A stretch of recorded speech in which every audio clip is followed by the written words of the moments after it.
Next, we'll see properties of Fourier transform, and the same kind of properties we have seen for Fourier series also. The similar names will be here, and we have seen the 11 properties right in the Fourier series. Similarly, and few properties are added also in that Fourier transform. We'll see the properties. The same name of Fourier series, first property name is, did you remember, that is linearity property. Even here also it is a linearity property. If x1 of t Fourier transform x1 of omega, and here also I have given a double sided arrow mark. If I know the Fourier transform, I can get again my signal back, inverse Fourier transform. And x2 of t signal Fourier transform x2 of omega. Then linear combination of the two signals a into x1 of t plus b into x1 of t. I have to get the Fourier transform of that a into x1 of omega plus b into x2 of omega. That we need to check now. Let us prove. Fourier transform of the new signal, the new linear combination signal bx2 of t is equal to integration minus infinity to infinity, and the signal is a x1 of t plus b x2 of t into e power minus j omega t dt is the formula, the new signal here. And split the integration. Integral minus infinity to infinity a x1 of t into e power minus j omega t dt plus integration minus infinity to infinity b x2 of t into e power minus j omega t dt. And this a is constant, you can bring outside, get outside of the integration, even the b is also constant, get back.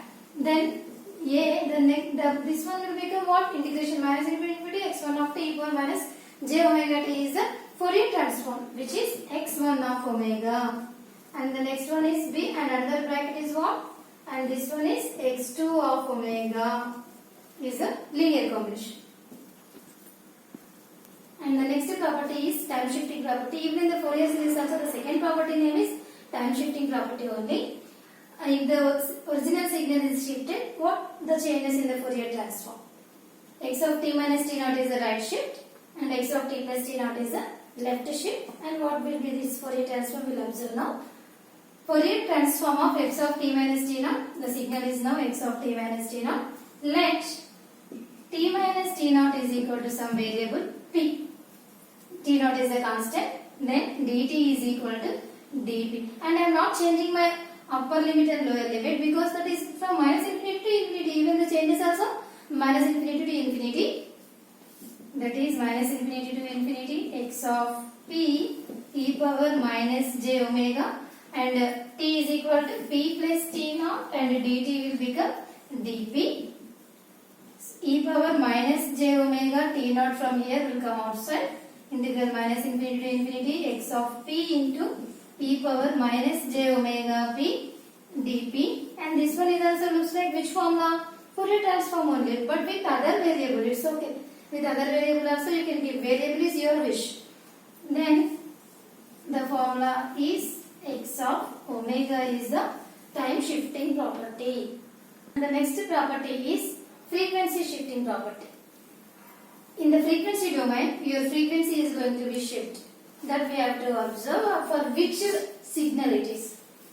In the frequency domain, your frequency must be shifted either to the right shift or left shift. For which signal it is possible is the property. Fourier transform of e power j omega naught t x of t will be integral minus infinity to infinity e power j omega naught t into the signal is formula is e power minus j omega t, and that is integral minus infinity to infinity x of t e power minus j is common, omega minus omega naught t dt. And it is same as the formula, right? Integral minus infinity to x of t e power minus j omega t. Instead of omega, what is there here? Omega minus omega naught. Then that is capital X of omega minus omega naught is the frequency shifting property. And the next property is time reversal property. If x of t is the original signal, its Fourier transform is x of omega, and if the signal is x of minus t, then its Fourier transform will be x of minus omega.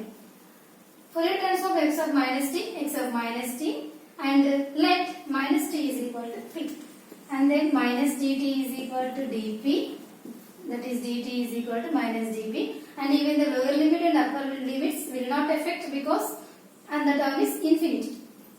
Integral minus infinity to infinity x of p e power j omega p into minus dp, that minus you are removing means your limits will change like from plus infinity to minus infinity. So whatever the range you are calculating from infinity to minus infinity is okay, and from minus infinity to infinity is also give the same result because it is covering the entire range.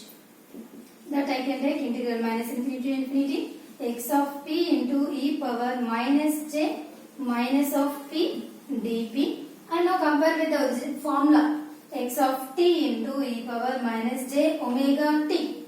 Variable p here I have considered. Instead of omega, what you have here? Minus omega. That is x of minus omega is the Fourier transform of x of minus t. And the next property is time scaling property. If x of t is original signal, then x of at is time scaling, right? Maybe it's expansion or compression of the time period. Then we have to observe this Fourier transform for that. Let us prove for the Fourier transform of x of at. Now let at is equal to another variable p, then dt is equal to dp by a, and t is equal to p by a. I am not changing any upper and lower limits as it is the infinities both are. Then integral minus infinity to infinity x of p e power minus j omega p by a and dp by a. And 1 by a is constant, I can bring outside. X of p e power minus j omega by a p and dp. And now this one is looks like your Fourier transform formula, right? Integral minus infinity to infinity x of t e power minus j omega t. But here variable is p. Instead of omega, what you have here? Omega by a. Then 1 by a x of omega by a is the time scaling property. And the next property is differentiation in the time domain. That is why I am differentiating the original signal d by dt x of t, and what will be its Fourier transform we will observe. For that, I am using the inverse Fourier transform formula for the easy computation. I am going to differentiate with respect to t. Dx of t by dt is equal to 1 by 2 pi integral minus infinity to infinity x of omega into e power j omega t into j omega and d omega.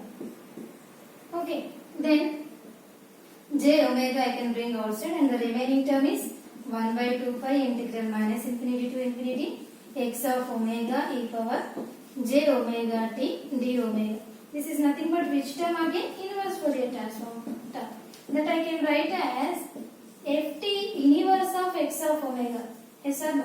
ft inverse of x of omega. That ft inverse I can bring to this side will become Fourier transform. Fourier transform of dx of t by dt is equal to j omega into x omega is the Fourier transform. And next property is differentiation in the frequency domain. Previously, just now we have seen the differentiation in the time domain. That's why we got dx of t by dt. Now, apply the differentiation in the frequency domain for x of omega. That's why d by d omega of x of omega. For that, consider the formula and do the differentiation dx of omega by d omega. With respect to omega, do the differentiation. Integral minus infinity to infinity x of t into e power minus j omega t into minus jt dt. And this minus j here and t here, t x of t dt as a term, e power minus j omega t dt, integral minus infinity to infinity.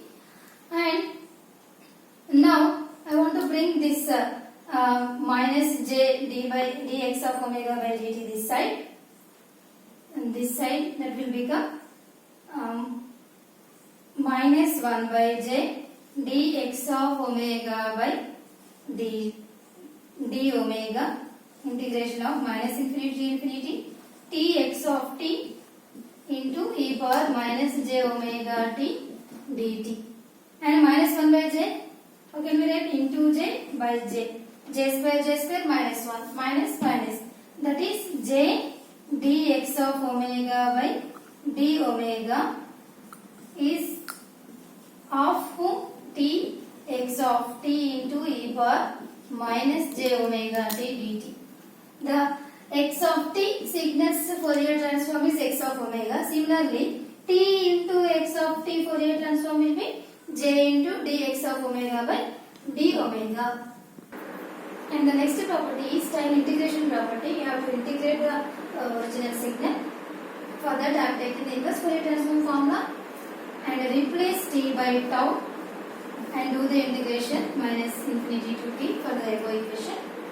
X of tau integral minus infinity to t and d tau, that is equal to integration minus infinity to t 1 by 2 pi integral minus infinity to infinity x of omega into e power j omega tau d omega and d tau.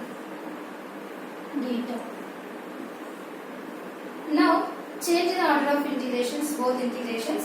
Integration minus infinity to infinity x of omega and integration minus infinity to t e power j omega tau d tau and d omega, and there will be 1 by 2 pi. Okay, and for this do the integration 1 by 2 pi integration minus infinity to infinity x of omega into e power j omega tau by j omega, and apply the limits minus infinity to t d omega. That 1 by j omega outside, 1 by 2 pi integration minus infinity to infinity x of omega, and instead of tau substitute t, that is e power j omega t, and in e power minus infinity will be 0 d omega, and this is what, which formula it is? 1 by j omega inverse Fourier transform x of t nothing but ft inverse of x of omega. This ft inverse, if it goes this side, you will get x of omega by j omega.